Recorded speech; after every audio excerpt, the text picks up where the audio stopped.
Hello and welcome to my show. This is Madhukar Mokha and you are listening Motivational Talk with Madhukar Mokha. नमस्कार दोस्तों, आप सभी का हृदय से बहुत बहुत आभार, धन्यवाद। आप जिस तरीके से शानदार रिस्पॉन्ड कर रहे हैं, अपना मैसेज भेज रहे हैं और लाइक कर रहे हैं, बहुत बहुत आभार दोस्तों। यही एक प्रेरणा का स्रोत है ताकि मैं आगे और नित्य एपिसोड बनाता रहूं। आज हम बात करेंगे नई व अच्छी आदत कैसे डेवलप करें।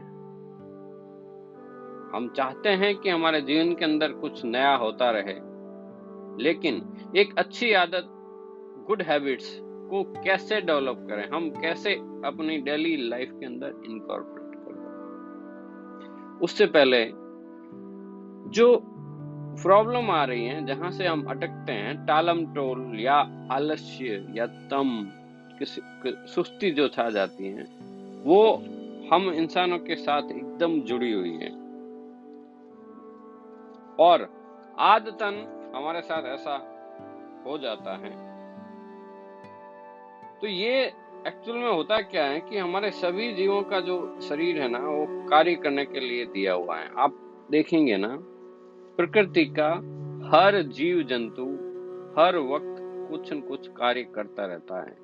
दिन में आप चिड़ियों को देख लें, सुबह उठते ही काम में लग जाएगी, दाना चुगने से लेके अपना घोंसला बनाने के लिए, और दिन भर मेहनत करती रहती। हर पशु पक्षी के लिए ये जरूरी है और करते ही रहते हैं कार्य। देखो, तो इंसान भी वास्तव में तो कार्य करने के लिए है, और जब वो थक जाता है शारीरिक रूप से, तब विश्राम भी जरूरी है ताकि उसको फिर से एनर्जी मिल जाए। लेकिन होता क्या है कि शारीरिक रूप से थक जाने पे तो ठीक है, चलो रेस्ट होती है, मानसिक रूप से भी थक जाते हैं। हमारा सीपीयू जो है मस्तिष्क का, बार बार अनावश्यक चला के भी थक जाते हैं और हम आलस्य के शिकार हो जाते हैं। और कभी कभी क्या है कि कुछ छोटे लाभ होते हैं, छोटे छोटे लाभ दिखते हैं ना, तो उसको भी आलस्य के अंदर ट्रैप हो जाते हैं। कैसे? हम एक कहानी के उदाहरण के द्वारा इसको समझते हैं कि कैसे छोटे छोटे लाभों के अंदर हम ट्रैप होके और फंस जाते हैं उसके अंदर, आलस्य के कुचक्र के अंदर। साथियों, कहानी इस प्रकार है कि एक चिड़िया जो एक जंगल में रहती थी, खूबसूरत चिड़िया थी, उसके शानदार पंख थे। तो सुबह होते ही वो अपने उठते ही कीड़े मकोड़ों की तलाश में भटकने लग जाती थी और दिन भर इधर उधर गाती रहती, मस्त रहती, अपनी उड़ती और कीड़े मकोड़ों को तलाश करती रहती। देखो, कार्य तो करना ही करना है। ईश्वर ने आप हर जीव के लिए कुछ न कुछ दिया है खाने पीने का, लेकिन इतना परिश्रम तो करना ही करना है। तो एक दिन क्या हुआ, जंगल के अंदर वो चिड़िया गा रही थी, घूम रही थी, सुबह सुबह का वक्त था, ठंडी हवा चल रही थी।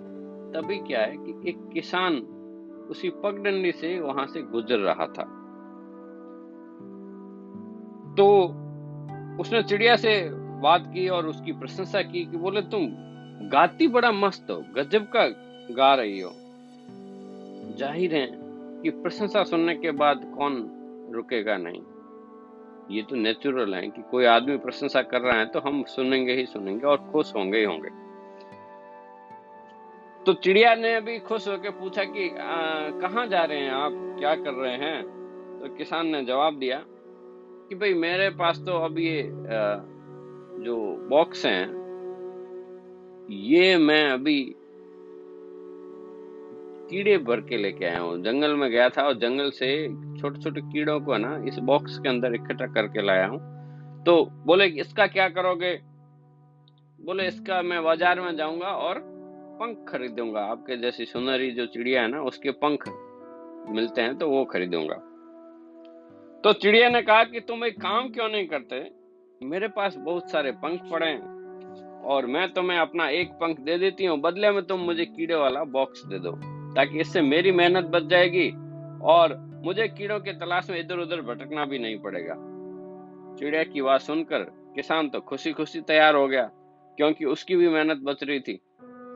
गांव जाओ और उसको बेचो और फिर लेके आओ, तो सौदा पक्का हो गया दोनों का। तो चिड़िया को क्या है कि वहाँ कीड़े मिल गए, कहीं जाने की जरूरत नहीं रही, और किसान को पंख मिल गया। चिड़िया ने अपना एक पंख निकाल के दे दिया कि लो साहब, ये लीजिए। तो दोस्तों क्या हुआ कि अगले दिन फिर से उसी मोड़ पे वो चिड़िया इंतजार करने लगी कि शायद किसान फिर आएगा। किसान वो उसी वक्त पे आया, कीड़े का बॉक्स लेके आया। फिर से उसने अपना एक पंख निकाला और किसान को दे दिया। तो ये सिलसिला शुरू हो गया, ये चलता रहा। रोज रोज वही प्रकरण होता था, दोनों का काम हो जाता था। वो अपने झंझट से बच गई, कहीं भटकने की जरूरत नहीं, कीड़े मिल जाते थे, खा लेती थी और बस बैठी रहती, और किसान को भी अपने पंख मिलते रहे। तो ये सिलसिला लंबा चला और दोस्तों आखिर वो दिन आ ही गया जब चिड़िया के पास एक भी पंख नहीं बचा। उसने अपना अंतिम पंख भी किसान को दे दिया। और फिर क्या था, जब पंख ही नहीं रहे तो किसान उसे क्या सौदा करेगा और क्यों आएगा? उसके पास देने के लिए कुछ नहीं था। अब पंखों के बिना चिड़िया उड़ नहीं सकती थी, वो कीड़ों की तलाश नहीं कर सकती थी। अंत में भूखी प्यासी पंख विहीन होकर चिड़िया मर गई। तो दोस्तों कभी कभी जीवन में ऐसा ही होता है कि आलस्य के वशीभूत होने के कारण हमें एहसास ही नहीं होता कि जो मेहनत से हम बचना चाहते हैं वो कहीं न कहीं हमारे जीवन के लिए बहुत ही घातक है।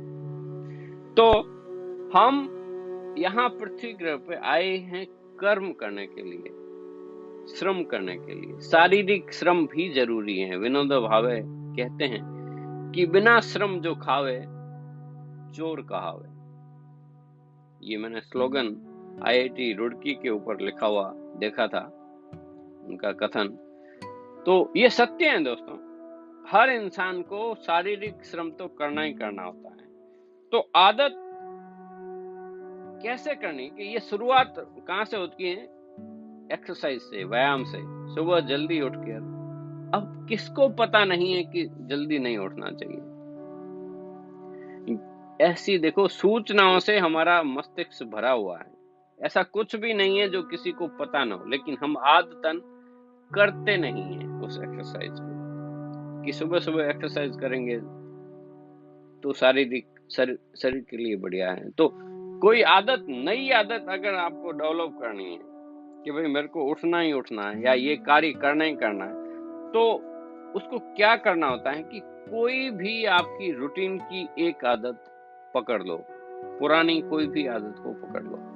इवन आप जैसे आप जो रोज कर रहे हैं ना, जैसे ब्रश कर रहे हैं या कोई भी ऐसी आदत, तो आपको क्या करना है कि नई अच्छी आदत डेवलप करने के लिए आप पुरानी उस आदत के पहले चिपका दो उसको। बोले मैं ये काम करूंगा ना तभी ये वाला करूंगा। मतलब ब्रश करने से पहले मेरे को इतना वॉक करना ही करना है, या इतने पुशअप सिटअप जो भी आप चाहें ये करना ही करना है, या इतना वॉक करना ही करना है, इतना पैदल चलना ही चलना है। और ये सरल है।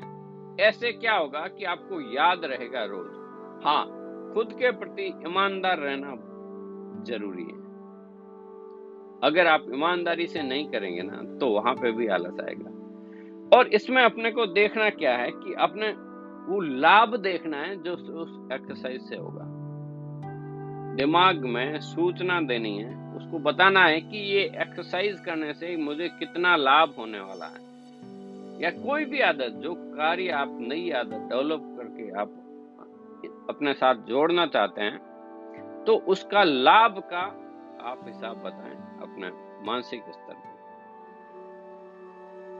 तो वो बहुत ही सरल तरीके से नई आदत आपकी डेवलप हो जाएगी। जैसे उदाहरण के लिए एक गुरुजी थे, शिक्षक थे, उनको पढ़ने का बहुत शौक था।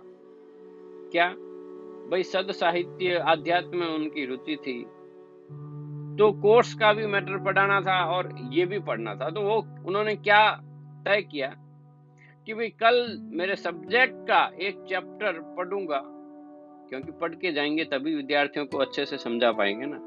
तो वो एक चैप्टर पढ़ने से पहले मैं बुद्ध की जीवनी का एक अध्याय पढ़ूंगा ही पढ़ूंगा, या आध्यात्म का एक लेसन पढ़ूंगा ही पढ़ूंगा। तो अब वो नियमित पढ़ते थे।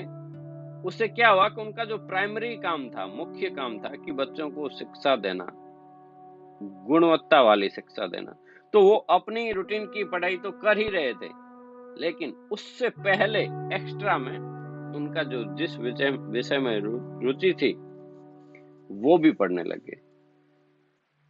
तो दोस्तों, हम अपने जीवन में ऐसे नई आदत बनाकर और इस आलस्य को त्याग कर सकते हैं। दोस्तों, आशा करता हूं कि आपको ये एपिसोड पुनः अच्छे लग रहे हैं, और ज्ञान बांटने से बढ़ता है, इसलिए इसे लाइक करें, शेयर करें और मैसेज करें, कमेंट करें मुझे। बस फिर मिलते हैं एक नए एपिसोड के साथ। आप तो बस हंसते रहें, मुस्कुराते रहें, खुश रहें और सुनते रहें मोटिवेशनल टॉक विद मधुकर मोका। तब तक नए एपिसोड में फिर मिलते हैं। तब तक के लिए जय हिंद, जय भारत।